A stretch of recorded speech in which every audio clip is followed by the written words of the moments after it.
ओम शांति। आज है 14 अक्टूबर 2020 की साकार मुरली। पहले एक नज़र मुरली की मुख्य पॉइंट्स पर। बाबा ने कहा, याद की यात्रा है मुख्य, याद से ही आत्मा पवित्र होगी, अविनाशी ज्ञान धन भी जमा होगा। अगर कोई अपवित्र बन जाते हैं तो सारा ज्ञान बह जाता है। यह ज्ञान मार्ग है, समझ का मार्ग। इस ज्ञान से तुम 21 जन्म के लिए समझदार बन जाते हो, फिर वहां कोई दुख नहीं रहता। बाप तुमको ऐसा साहूकार बना देते हैं जो देवताओं को भगवान से कोई चीज मांगने की दरकार नहीं रहती। फिर कहा, तुम्हारी आत्मा अभी अच्छे कर्म सीख रही है। तुम नंबरवार पुरुषार्थ अनुसार गुलगुल बन रहे हो। जो अच्छे कर्म करते हैं तो जरूर वह अच्छे कुल में जन्म लेंगे। जब बुरे कर्म करने वाले बिल्कुल खत्म हो जाते हैं, फिर स्वर्ग स्थापन हो जाता है, छाट छूट होकर। बुद्धि बड़ी पवित्र होनी चाहिए। वह तब होगी जब याद की यात्रा में मस्त रहेंगे। मेहनत किए बिना पद थोड़े ही मिलेगा। और लास्ट में आज बाबा ने यह भी बताया कि कृष्ण का जन्म कब होगा।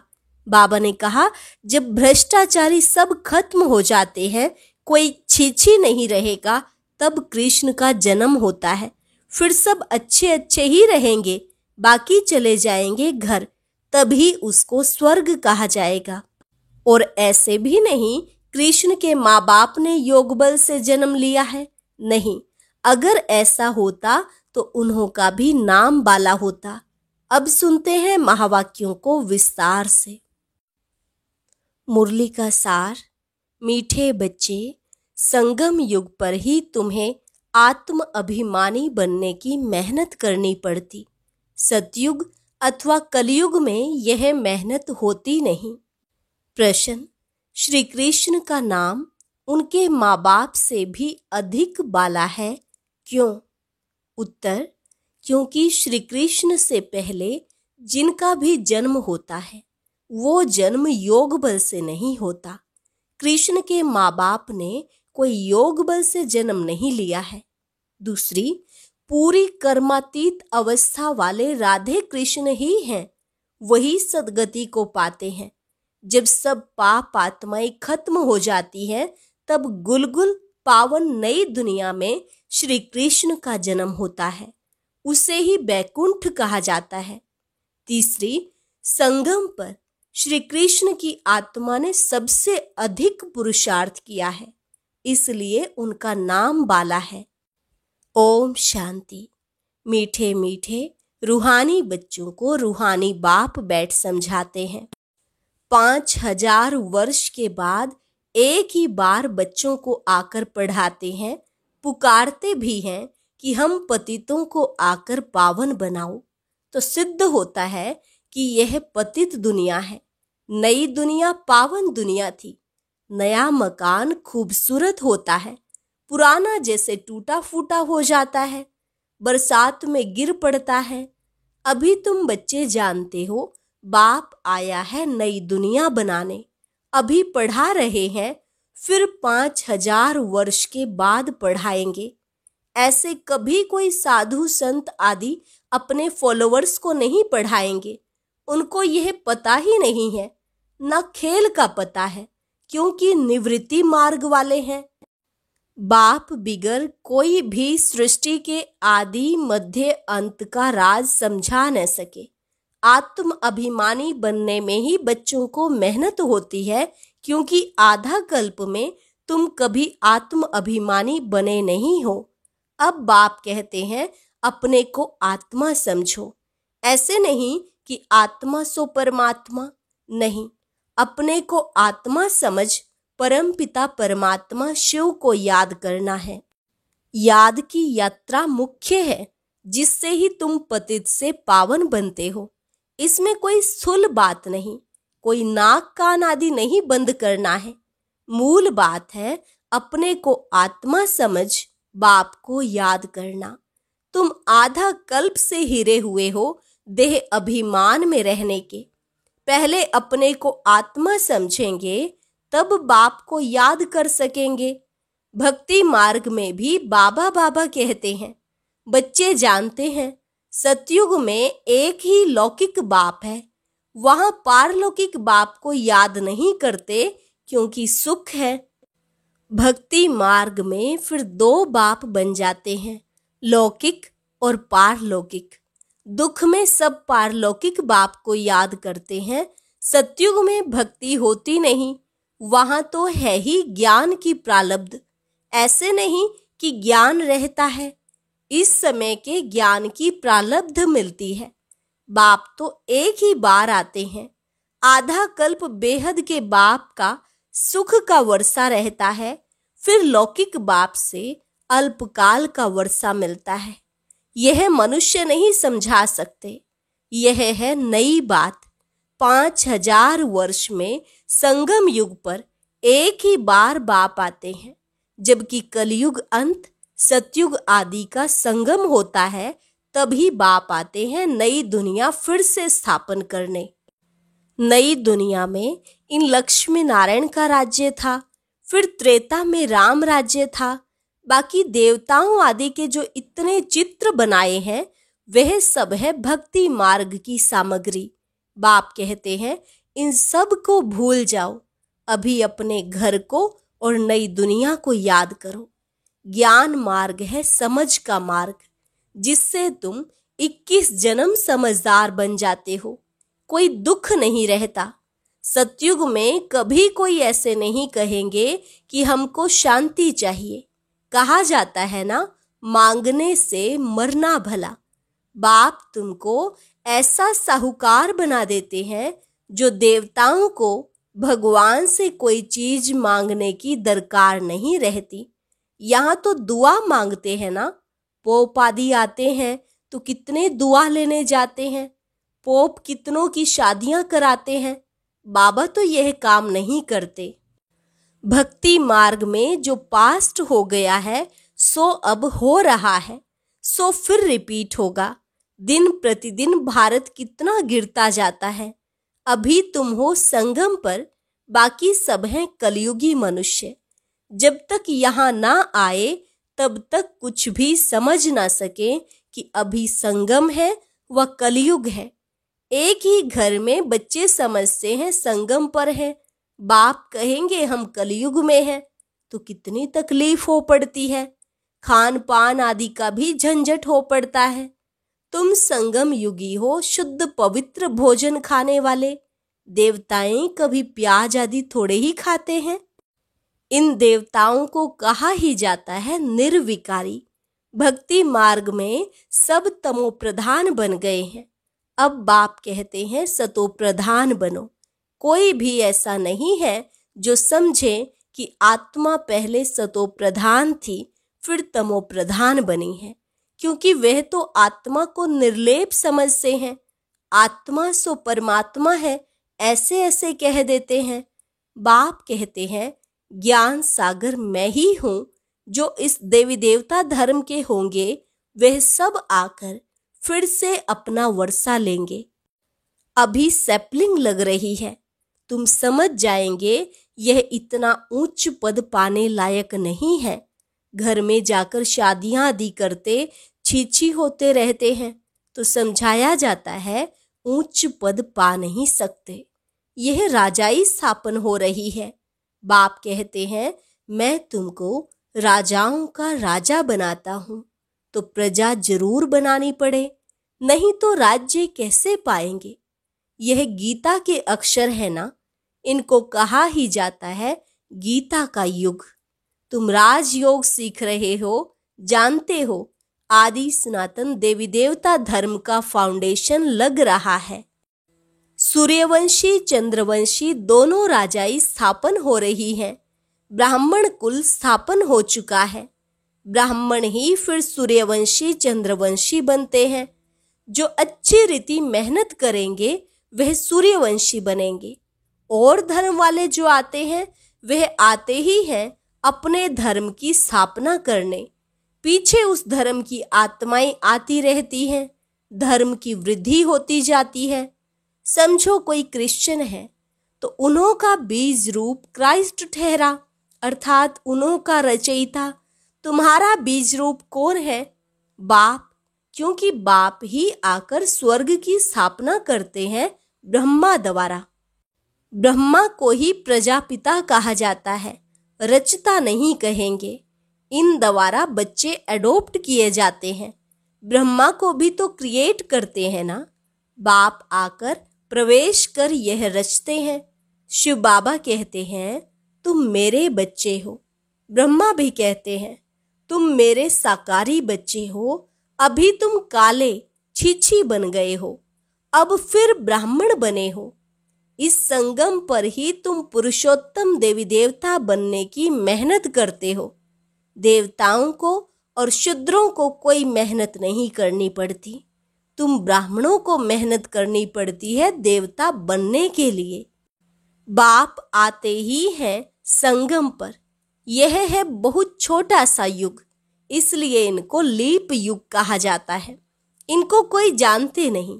बाप को भी मेहनत लगती है। ऐसे नहीं कि झट से नई दुनिया बन जाती है। तुमको देवता बनने में टाइम लगता है। जो अच्छे कर्म करते हैं तो अच्छे कुल में जन्म लेते हैं। अभी तुम नंबरवार पुरुषार्थ अनुसार गुलगुल बन रहे हो। आत्मा ही बनती है। अभी तुम्हारी आत्मा अच्छे कर्म सीख रही है। आत्मा ही अच्छे व बुरे संस्कार ले जाती है। अभी तुम गुलगुल फूल बन अच्छे घर में जन्म लेते रहेंगे। यहाँ जो अच्छा पुरुषार्थ करते हैं तो जरूर अच्छे कुल में जन्म लेते होंगे। नंबरवार तो है ना। जैसे जैसे कर्म करते हैं ऐसा जन्म लेते हैं। जब बुरे कर्म करने वाले बिल्कुल खत्म हो जाते हैं फिर स्वर्ग स्थापन हो जाता है छांट छूट होकर। तमो प्रधान जो भी हैं वह खत्म हो जाते हैं। फिर नए देवताओं का आना शुरू होता है। जब भ्रष्टाचारी सब खत्म हो जाते हैं तब कृष्ण का जन्म होता है। तब तक बदली सदली होती रहती है। जब कोई छीछी नहीं रहेगा तब श्री कृष्ण आएगा। तब तक तुम आते जाते रहेंगे। श्री कृष्ण को रिसीव करने वाले माँ बाप भी पहले से चाहिए ना। फिर सब अच्छे अच्छे रहेंगे, बाकी चले जाएंगे। तब ही उसको स्वर्ग कहा जाएगा। तुम कृष्ण को रिसीव करने वाले रहेंगे। भल तुम्हारा छीछी जन्म होगा क्योंकि रावण राज्य है ना। शुद्ध जन्म तो हो ना सके। गुलगुल पवित्र जन्म कृष्ण का ही पहले पहले होता है। उसके बाद नई दुनिया बैकुंठ कहा जाता है। कृष्ण बिल्कुल गुलगुल नई दुनिया में आएंगे। रावण संप्रदाय बिल्कुल खत्म हो जाएगी। कृष्ण का नाम उनके माँ बाप से भी बहुत बाला है। श्री कृष्ण के माँ बाप का नाम इतना बाला नहीं है। कृष्ण से पहले जिनका जन्म होता है वो योग बल से जन्म नहीं कहेंगे। ऐसे नहीं कि कृष्ण के माँ बाप ने योग बल से जन्म लिया है, नहीं। अगर ऐसा होता तो उन्हों का भी नाम बाला होता। तो सिद्ध होता है उनके माँ बाप ने इतना पुरुषार्थ नहीं किया है जितना श्री कृष्ण ने किया है। यह सब बातें आगे चल तुम समझ से जाएंगे। पूरी कर्मातीत अवस्था वाले राधे कृष्ण ही हैं, वही सदगति में आते हैं। पाप आत्माएं सब खत्म हो जाती हैं, तब उन्हों का जन्म होता है। फिर कहेंगे पावन दुनिया। इसलिए कृष्ण का नाम बाला है, माँ बाप का इतना नहीं। आगे चल तुमको बहुत साक्षात्कार होंगे। टाइम तो पड़ा है। तुम किसको भी समझा सकते हो। हम यह बनने के लिए पढ़ रहे हैं। विश्व में इनका राज्य अब स्थापन हो रहा है। हमारे लिए तो नई दुनिया चाहिए। अभी तुमको दैवी संप्रदाय नहीं कहेंगे। तुम हो ब्राह्मण संप्रदाय। देवताएं बनने वाले हो। दैवी संप्रदाय बन जाएंगे। फिर तुम्हारी आत्मा और शरीर दोनों स्वच्छ होंगे। अभी तुम संगम युगी पुरुषोत्तम बनने वाले हो। यह सारी मेहनत की बात है। याद से विक्रमाजीत बनना है। तुम खुद कहते हो याद घड़ी घड़ी भूल जाती है। बाबा पिकनिक पर बैठते हैं तो बाबा को ख्याल रहता है, हम याद में नहीं रहेंगे तो बाबा क्या कहेंगे। इसलिए बाबा कहते हैं तुम याद में बैठ पिकनिक करो, कर्म करते माशूक को याद करो तो विकर्म विनाश होंगे। इसमें ही मेहनत है। याद से आत्मा पवित्र होगी, अविनाशी ज्ञान धन भी जमा होगा। फिर अगर अपवित्र बन जाते तो ज्ञान सारा बह जाता है। पवित्रता ही मुख्य है। बाप तो अच्छी अच्छी बात ही समझाते हैं। यह सृष्टि के आदि मध्य अंत का ज्ञान और कोई में भी नहीं है। और जो भी सत्संग आदि है वह सब हैं भक्ति मार्ग के। बाबा ने समझाया है भक्ति वास्तव में प्रवृत्ति मार्ग वालों को ही करनी है। तुम्हारे में तो कितनी ताकत रहती है, घर बैठे तुमको सुख मिल जाता है। सर्वशक्तिवान बाप से तुम इतनी ताकत लेते हो। सन्यासियों में भी पहले ताकत थी, जंगलों में रहते थे। अभी तो कितने बड़े बड़े फ्लैट बनाकर रहते हैं। अभी वह ताकत नहीं है। जैसे तुम्हारे में भी पहले सुख की ताकत रहती है, फिर गुम हो जाती है। उन्होंने भी पहले शांति की ताकत थी, अब वह ताकत नहीं रही है। आगे तो सच कहते थे कि रचता और रचना को हम नहीं जानते। अभी तो अपने को भगवान शिवोहम कह बैठते हैं। बाप समझाते हैं इस समय सारा झाड़ तमो प्रधान है, इसलिए साधुओं आदि का भी उद्धार करने मैं आता हूँ। यह दुनिया ही बदलनी है। सब आत्माएं वापस चली जाएंगी, एक भी नहीं जिसको यह पता हो कि हमारी आत्मा में अविनाशी पार्ट भरा हुआ है जो फिर से रिपीट करेंगे। आत्मा इतनी छोटी है, इनमें अविनाशी पार्ट भरा है जो कभी विनाश नहीं होता। इसमें बुद्धि बड़ी अच्छी पवित्र चाहिए। वह तब होगी जब याद की यात्रा में मस्त रहेंगे। मेहनत सिवाय पद थोड़े ही मिलेगा। इसलिए गाया जाता है चढ़े तो चाखे बैकुंठ रस, गिरे तो चकनाचूर। कहाँ ऊंचते ऊंच राजाओं का राजा डबल सिरताज, और कहाँ प्रजा। पढ़ाने वाला तो एक ही है। इसमें समझ बड़ी अच्छी चाहिए। बाबा बार बार समझाते हैं याद की यात्रा है मुख्य। मैं तुमको पढ़ाकर विश्व का मालिक बनाता हूँ तो टीचर गुरु भी होगा। बाप तो है ही टीचरों का टीचर, बापों का बाप। यह तो तुम बच्चे जानते हो। हमारा बाबा बहुत प्यारा है। ऐसे बाप को तो बहुत याद करना है, पढ़ना भी पूरा है। बाप को याद नहीं करेंगे तो पाप नष्ट नहीं होंगे। बाप सभी आत्माओं को साथ ले जाएंगे, बाकी शरीर सब खत्म हो जाएंगे। आत्माएं अपने अपने धर्म के सेक्शन में जाकर निवास करती हैं। अच्छा, मीठे मीठे सिकिलधे बच्चों प्रति मात पिता बाप दादा का याद प्यार और गुड मॉर्निंग। रूहानी बाप की रूहानी बच्चों को नमस्ते। रूहानी बच्चों की रूहानी बाप दादा को नमस्ते नमस्ते, गुड मॉर्निंग। धारणा के लिए मुख्य सार। पहली पॉइंट, बुद्धि को पवित्र बनाने के लिए याद की यात्रा में मस्त रहना है। कर्म करते भी एक माशूक याद रहे तब विकर्माजीत बनेंगे। दूसरी पॉइंट, इस छोटे से युग में मनुष्य से देवता बनने की मेहनत करनी है।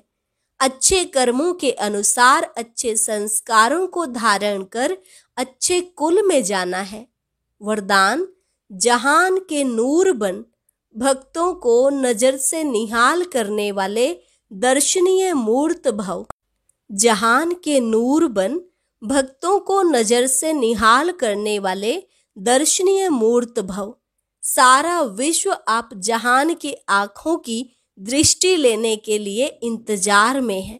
जब आप जहान के नूर अपनी संपूर्ण स्टेज तक पहुंचेंगे, अर्थात संपूर्णता की आंख खोलेंगे, तब सेकंड में विश्व परिवर्तन होगा।